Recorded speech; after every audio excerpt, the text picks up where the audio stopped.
What's the absolute worst piece of advice you ever received? Never admit when you're wrong. The person I hate for how prideful and toxic he is says to me, a 2-year degree in computers. That's the stupidest thing I've ever heard. Nobody uses them because nobody can afford them. Focus on 4 years of English Lit. Advice from an unnamed source in 1990. However, my internet shit posts are top-notch. Don't worry about how much you take out for a student loan. The interest is so low it will be easy to pay off. Just get pregnant and marry him. He will have to stop cheating if you do. God, am I glad I didn't listen to that. I was told multiple times by her family that having a child would help fix our marriage. You'll both be focused on the kid. It'll help you bond. When I explained that I didn't want to bring a child into an unstable environment based on a gamble, the prevailing thought was that I was being selfish. Unreal. You only need to feed newborns once a day. What? Don't worry about the cost of the wedding, you'll make it back in the gifts. Didn't know I could pay my rent in sandwich makers. Back when originally job seeking, pretty much everything my parents told me to do. Like sure, it may have worked in your day to give them a slip of paper with your name and the words reliable and keen, but most major chain stores hire through an online form these days. My dad told me to get a goddamn balloon lease on a car as soon as I graduated college. I had no idea what was going on and thought I'd bought the car. Imagine my surprise 4 years later when not only did I own 0 cars, I also owed $20,000 or had to get a new car. My finances for years. My dad is not good with money. Many years ago my mother told my 2 younger sisters who were 13 and 15 at the time to get pregnant ASAP to any boy their own age so they could get a benefit and child support for the next 18 years. Her reasoning was that the boy's parents would make extra hush payments to keep it quiet and her daughters would be able to be like her, jobless and paid by the state to stay at home doing nothing. It was actually good advice because both of my younger sisters are hard-working, highly educated women now in their 30s with decent partners who are only now looking at having children. That advice finally broke the hold she had over them and showed them what they didn't want to be as an adult.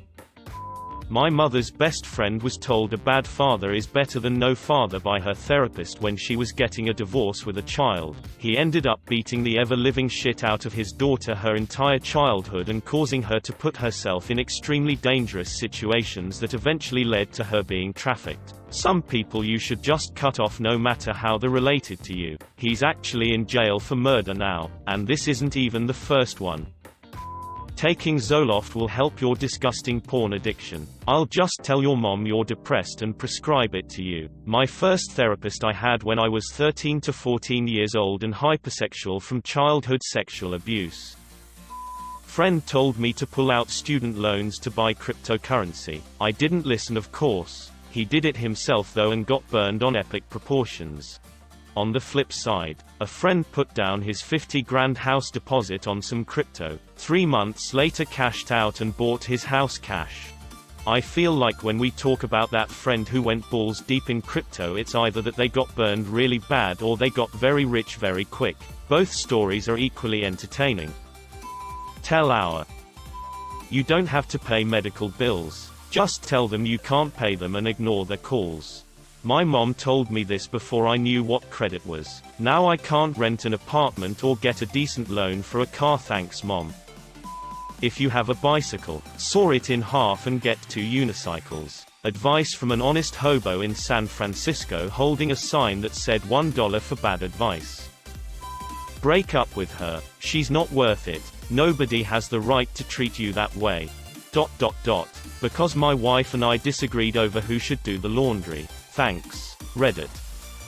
I'm selling my house. My new house will be ready in 3 weeks. My mother told me not to sell to someone who is going to put a pool in my already beautiful backyard. Heal. I'm selling to whoever will pay me what I'm asking. Find it odd your mom is really against you digging around in the backyard. Anyone go missing recently? If anyone is ever stupid enough to think they love you in spite of how you look, you'd better stick with them for life because it will never happen again. Thanks mom. That sure didn't lead to a pattern of incredibly dangerous and abusive relationships I couldn't break until my mid-30s. You should try washing your face more. Thanks. I never thought of that. Cries into 15 bottles of moisturizers, exfoliators, and facial cleansers. But have you tried X product? Yes. It doesn't work for me. You have to use it daily. I do. You must not be using it right. Actual conversation at hairdresser. Your dog came from an abusive household and is shy around people. I suggest starving him for a few days until he is forced to eat from your hand. ... No. To hit my abusive father back. Got multiple broken ribs the one time I listened to that advice. Dude, I've looked through your profile. You need to get the out of there, man. Call the police or something. You're a goddamn grown-ass man. You don't need them anymore. You should just give him a chance. About my potentially violent stalker. When I was young, a teacher said to me, it's rude if you ask for something. You have to let them offer it first. My mom taught me this growing up, and it gave me aggressive anxiety, resulting in me never asking for help when I need it. People are monsters. So you better settle with whoever you can. No thanks, mother. I don't wanna end up with 4 kids and 7 failed relationships and an abusive on and off boyfriend who walks all over me because I let him. To smoke marijuana when I was having a bad anxiety panic attack. Shit made it 1,000 times worse. It felt like time had stopped and I was dying. In college, I broke up with my girlfriend over the summer despite it being the wrong decision. She was the sweetest, most loving girl I'd ever met. She sent me a package of really thoughtful gifts for my birthday and I was going to call her and thank her. I honestly think we would have gotten back together. My roommate convinced me I shouldn't call her and give her false hope. I felt horrible and didn't call. I still regret that to this day. Forgive and forget.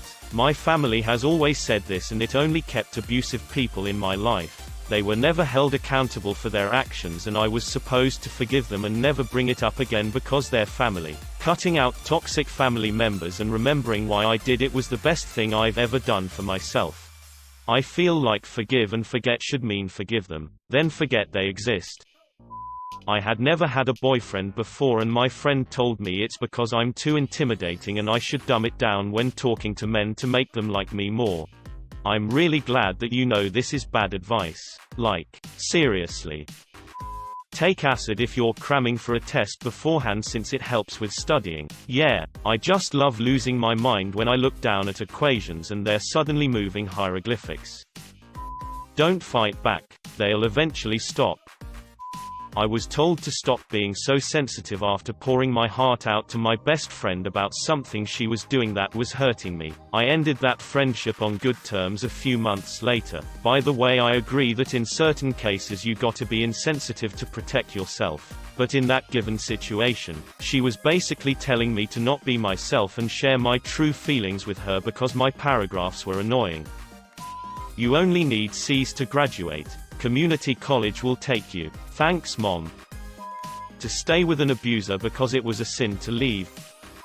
Don't do X because you're a girl, as in, don't whistle, it isn't ladylike. Don't chew gum or smoke.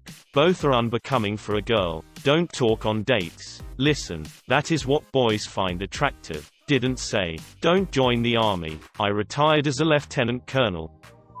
From my dad, go to the pub and start a fight thinking it would somehow help my social life.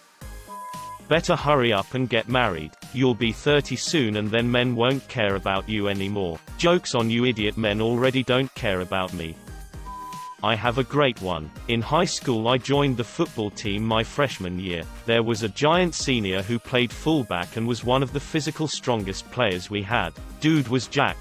He dead serious told me that if you work out hard enough and get big enough muscles that bullets couldn't make it through them. He really believed that bullets couldn't kill you if you were jacked enough. He was a bit dumb, told me this in a freshman class he had to take as a senior. Nothing mentally wrong with him. He just didn't devote much time to anything other than lifting and football. Nice guy though. Don't worry about what your Southern Ivy Law School costs. The name will get you good jobs and you'll be able to pay off the debt in a few years. 25 years later, I could pay off the loan amount or buy a new Prius outright. Get a 2008 Jeep Commander. My father-in-law, who loves Jeeps. That thing broke down every 6 months. And it cost $2.3k to fix every time. And for an unrelated reason, we don't talk to him anymore. Go to college so you don't end up as a plumber. Turns out the job security and job market in a trade profession is pretty nice right now, while my game design degree is going against a wall of shitty corporate policies and a highly competitive and saturated marketplace. If a boy is mean to you, that means he really likes you. Thanks for that one, auntie. Totally didn't f me up at 7 years old when I told you a classmate punched me in the nose. If someone bullies you, just tell a teacher. Like, yeah, you just solved all my problems. I'd never thought about that myself. Maybe the auditory hallucinations are God talking to you. Listen to him. No, Emily, I have a psychotic disorder. Don't tell me to listen to any of that. Never make friends with your coworkers. If I didn't make friends with coworkers, I'd have a lot less friends. I spend so much of my life with them that having a good group of friends you work with makes work so much more bearable. Start of my relationship with my me, her. It's just the way girls talk. We speak and listen at the same time. Me, asterisk does what she says. Her. OMFG, me, asterisk now I can't stop. And I see I annoy a lot of other people in my life. And rightfully so, asterisk send help. This may not be the worst advice I've ever received, but it certainly irritates me to hear it. As long as you sound like you know what you're talking about, people won't question it. Maybe it's true, but I'm not really all that interested in perpetuating bullshit. The more people that know the truth about things, the better off we all are. My grandmother always used to tell me you can never be too rich or too thin. Which is just questionable all around, really. Never being too thin is definitely bullshit, though I wouldn't mind feeling that I have too much money. Better stop now sensation from time to time. Not to worry about wearing a condom with slutty girls, cause everyone else is cause they think she is slutty. Just have a baby and see how you like it. If you don't, you won't have to have another one. My mom, when I told her I absolutely do not want kids in the future, it's not as easy as buying something at the store and returning it if you're not satisfied. This advice has the potential to f up not one, but 2 lives. Kids tend to pick up on whether or not they're unwanted. Condoms don't work. My dad during his sex talk with me. You're the slowest person on the team. You are not going anywhere. Maybe you quit. Thanks, Mom. That didn't destroy my self-esteem or anything. If that girl rejects you, just keep trying. She will give you a chance eventually. For the record, I didn't follow the advice because even if I was 13 back then, I knew that was a terrible advice. Thanks, Grandpa. Try Adderall. Both my brother and I had amphetamines pushed on us even though we were nearly perfect students. My brother became a zombie for the year he took it, and it may have stunted his growth. I ended up taking them later in life and going down a 5-year-long rabbit hole of all-nighters and snorting orange powder. I don't even have a sense of smell anymore, and it took me years to rewire my brain. I just wanted something that could help me get through a college degree I wasn't excited about. And although I got something out of that time, I know I could have done it on my own. By the way, the movie Limitless. I had quit and I ended up relapsing after seeing it. It's not true. Discipline, routine, and exciting work can give you what you want from a drug. The drug just makes everything you're doing feel good, so you quickly lose your proper reward compass and end up digging holes to nowhere like a meth head. Once got some DMs on Reddit from someone who tried to convert me to Mormonism after they found out I was suicidal. Second worst would be someone who told me to smuggle psychedelic mushrooms into my college, which is in another country by the way, and trip on those as a means of treating my depression. It's better to keep your mouth shut no matter what. Yeah, if I didn't keep my mouth shut, then I would not have taken a beating from a group of guys in order to take the fall for a friend who pissed the group off. Snitches get stitches. No, people who don't fess up also get stitches sometimes. Had a therapist tell me I should not let emotional, psychological abuse bother me, so I could let toxic family members back in my life and they could keep abusing me but it wouldn't bother me. WTF. That's a terrible therapist. Her advice is basically, have you tried not having this problem? If you are worried about not lasting long, have a tactical wank 15 minutes before. The only bad advice was 15 minutes before. That's not nearly enough time. Plan ahead and take care of that 6 to 12 hours before. Marry a good Christian woman, because if she does what God says, she has to do what you say too. You, Uncle Jim. Look for a man who will be a good father to your kids. Love is a delusion and attraction doesn't last, said to me by my aunt when I was a teenager. My dad immediately replied, if her kids have a bad father, they'll at least have a good mother. Let her love and be loved. I mean, I understand where she was coming from, and I know attraction fades. But the idea that I have to look for a life partner based on something impossible to prove, like being a good father unless he already has children instead of love and attraction, was jarring to say the least. There's only one place to start, the top. My friend. Roughly 45 minutes before I broke my leg during my first time ever snow skiing.